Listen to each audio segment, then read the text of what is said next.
Ոնց կարելի է երկիր տնտեսական, քաղաքական բոլոր առումներով կործանել։ Քաղաքական մաստեր-կլաս եվրոպացիներից։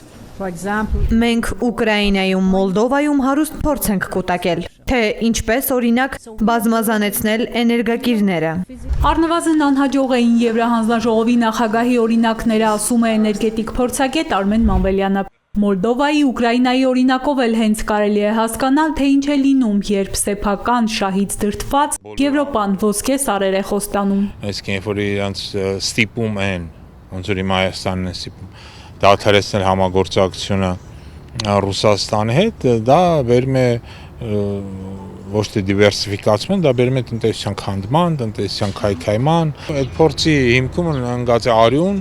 ընկած է կործանում, ընկած է, ասենք թե աղքատացում եւ այլն,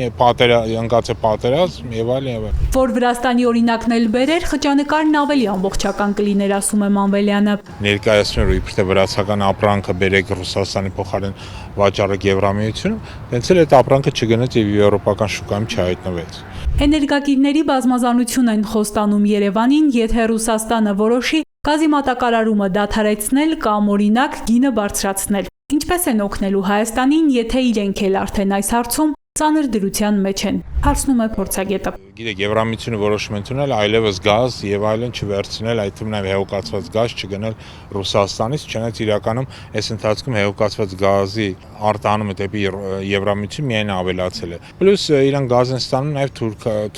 թուրքական խողովակաշարով։ Անունը դնում են, որ իբրև դա թուրքական գազ, բայց դες գիտենք, Թուրքիան գազ չունի։ Այսինքն, որ այս մարդիկը ասում են, որ իրանք կարող են այլընտրանք, նորից սուտ են խոսում։ Ռուսաստանը գազը Հայաստանին վաճառում է 1000 խորանարդ մետրի դիմաց $177։ Եթե բարձրացնի գինը, ամեն ինչ Հայաստանում թանկանալու է, ասում է փորձագետը։ Մինչև տարվա վերջ պարզ կլինի ռուսական գազի գինը Հայաստանի համար կփոխվի, թե ոչ։ Հանրային ծառայությունները կարգավորող հանձնաժողովը չի բացառում գազի գնի բարձրացումը։ Այլընտրանք այդ գազին, այդ գնով գազին չկա։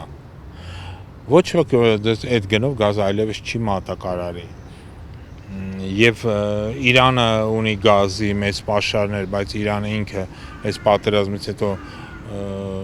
Իրան ներսում սպառման խնդիր ունի, նաև գազի արդյունահանման խնդիր ունի, որտեղ շատ գազամուղներ, գազատարներ ոչնչացվել են։ Հայաստանը ոչ այլ ընտրանք ունի, ոչ էլ դիվերսիֆիկացման հնարավորություն։ Մանվելյանն ասում է, կեղծ են նաև պնդումները, թե Ադրբեջանից Հայաստանը կարող է գազ գնել։ Բաքուն իր գազը Եվրոպայում շատ ավելի բարձր գնով է վաճառում, քան կարող է Երևանն իրեն թույլ տալ։ Բաժանորդագրվեք Արմաթ մեդիայի ալիքներին սոցցանցերում, հետևեք մեզ նաև Armat Media AM կայքում։